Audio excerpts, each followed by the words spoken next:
First up, let's talk a little bit about spring practice. Um, this is a spring practice is kind of a funny thing because it was every program did it basically the same way for a long, long time. You had 3 4 weeks of practice, and then you just go right into and then you go into a spring game, and the spring game was a on a time time bound, time honored, sacred ritual of college football for like basically every program. You have your offense and defense going against each other, and fans get their first real opportunity to see what does the spring what does this team look like in general. Are there any guys that are showing out early, whatever. Now, the spring game, you know, how the teams perform in the spring game is, you know, you have to take it with a grain of salt because you're going against your own play. You're going against your own players, against your own team. And, the offense is at a little bit of a disadvantage. Both sides have a lot more familiarity with what the other side is trying to do schematically. That makes it a little bit different environment than when you're playing against a team that you don't know what they're doing and they don't know what you're doing. So it's not a perfect environment to recreate what's really happening in a live football game, but you are at least running at full speed. You're seeing guys, you're seeing the quarterback have to make reads in real time, in at full speed, in game speed. So there's interesting things to look at. But if you look at, great or poor spring game performances and try to extrapolate them over what they're going to do for the rest of their career or for, even just for the next season, I don't know how much correlation there actually is with that. Yeah, there's been plenty of guys where you look at that have had, really break, you hear about bad spring games a lot more than you hear about good spring games. The first one that immediately comes to mind, it was like so recently, anyways, is last season, before last season when Arch Manning got to Texas and he was put in the spring game. It looked pretty bad actually in the spring game. But then you get to the fall and the times he has to play, he actually looks pretty good and looks like he's the future in Austin. So there's lots of examples of guys having bad spring games and looking good in the following season. Lots of examples of guys looking really good in spring and then just not amounting to anything for the coming season or even for the rest of their career. So is there value in the spring game? Maybe. I think in I think in the NIL era, I think the spring game in general holds different value than it used to.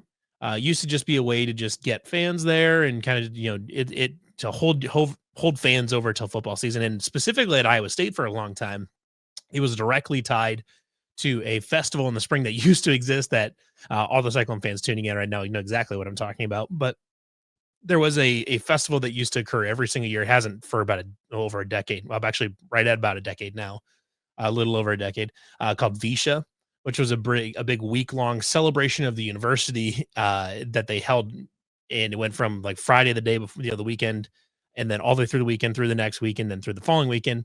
And on the kind of the second weekend or the main weekend of Visha was the spring game when they would sell cherry pies on campus, and then everybody would go watch what was likely to be a bad football team on Saturday, play in the spring game and just go watch some football in April. And it was kind of a nice way to tide you over from the end of basketball season into the summer and then into fall practice. So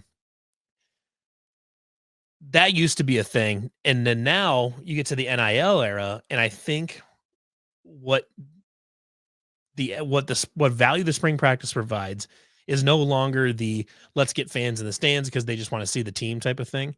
I think the value is that letting them see essentially let them see the product on the field that they're paying for in terms of NIL donations, to the various collectives and things like that, where now people feel financially invested in the team and in many cases are financially invested in the team, whether they're a season ticket holder or just a donor or um or they're donating to the collectives and whatever. You know, people feel financially invested in teams now. They want to see, just like anybody that's invested in the stock market or anything like that, they want to see what they're invested in, see what that looks like. So the spring game now is kind of that, but it's also saying, you know, if you can have a really impressive spring game, people might be more likely to donate more money. Uh, you know, through the summer, and they see, they see a guy, they see a guy break out in the spring game and has a huge game. Maybe it's a receiver that has a bunch of catches and has a couple really amazing plays. Maybe that's a way to market that player and say, hey, we've got guys like this and we need to make sure we can hang on to them. So we're going to need some more donations and things like that. And so it's almost more of a marketing opportunity, I think, than anything. Cause I know the spring game in general, I think most coaches do not like playing it. I think they would rather just have a regular practice than do a spring game. And Matt Campbell has made that very clear. There's been times where they've had a spring game where it's been a kind of a modified version or an open practice. They it was a few years ago, they had a series of open practices on Friday, on a few different Fridays throughout spring practice that fans could attend. They were at it was that there was one in Ames High School. I think there was one at Gilbert. There was supposed to be one at Des Moines Roosevelt, I want to say, and that got canceled. Um, but you know, is there a lot of value in? I don't know. The coaches don't like it, but the fans seem to kind of want it just as a thing to do, I guess. But it's just kind of an interesting thing. No matter what, the goal out of spring practice is to get guys, get some stuff established, get some guys in the weight room, get guys doing drills, and most importantly, keep everybody healthy. The worst thing that you can do is have someone go down with an Achilles in spring practice or something like that, where they're just done. They're not even close to the football season. You're not even in fall camp where you're really prepping for games, and you lose them for the season where it's an Achilles or an ACL or a back injury or something like that that can linger. Keep everybody healthy, and especially after last season, I would say its priority has to be keeping people healthy, along with just the improvement that you'd like to see. Um, Caden makes a great point. As they say, iron sharpens iron. And I would say it's a great team. They're going to reload. So I totally agree. It's valuable for them to play against each other. The thing that I've seen floated actually, which is interesting, is the idea of, and I think there's been reports of teams looking at doing this.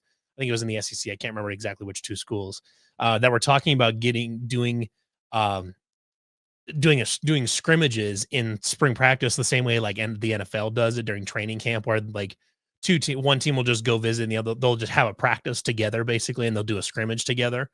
It'd be very interesting. The idea that teams would go do a scrimmage against each other in spring practice, something like that. Um, there was, I think it was a Heartland College Sports put out an article about like theoretical matchups that Big 12 teams could have. Yeah, so Fred's got the right idea here. Bring back the telephone trophy. I would love nothing more than to see Iowa State and Missouri do a spring practice together. I think that would be fantastic. You could play for the telephone trophy if you really wanted to. The Heartland College Sports article I thought was really funny because it brought up Iowa State's spring practice partner as being the Minnesota Golden Gophers. Now I'm not going to ride on this author too hard because he just may not know this. He may not know the history between Iowa State and Minnesota as college football programs, but it is not a friendly one.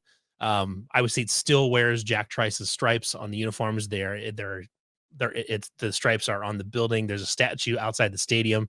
So there's a tense history between the two schools because of Jack Trice. For anybody that's not familiar with the Jack Trice story, I would very much encourage you to look look this up. I can show you actually on the Wide Right Natty Light homepage. I want to see if it's so on widerightnattylight.com right here. We have a pinned article right here with the Jack Trice resource database.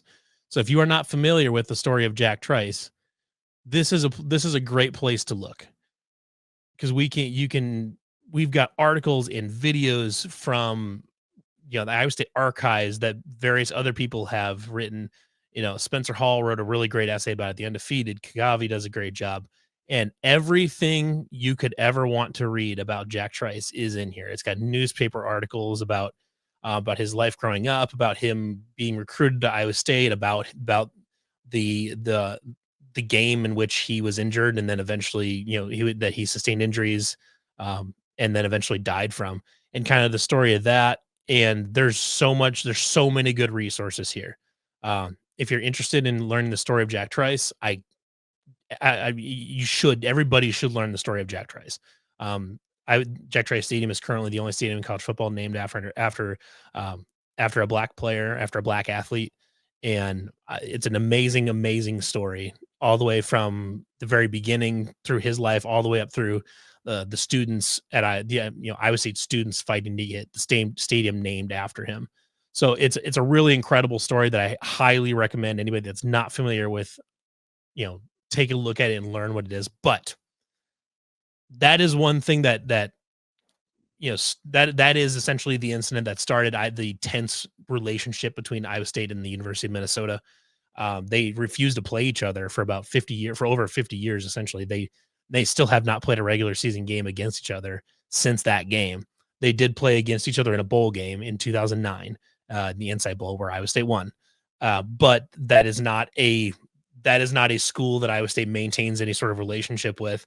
And I've heard this before, that Matt Campbell and PJ Fleck are not fans of each other. Um, if there's any team in college football that Iowa State is there is not a team in in Division One college football that Iowa State would be less likely to do a spring scrimmage with than the University of Minnesota. It will never ever happen, ever in a million years. So, like I said, I don't want to dog on the Heartland College Sports article, or on the author of that article too hard, because they just probably don't know that. But it was just a funny thing that brought up, and I thought it was worthwhile. It was a good opportunity to also mention Jack and encourage people to read about him and learn his story a little bit.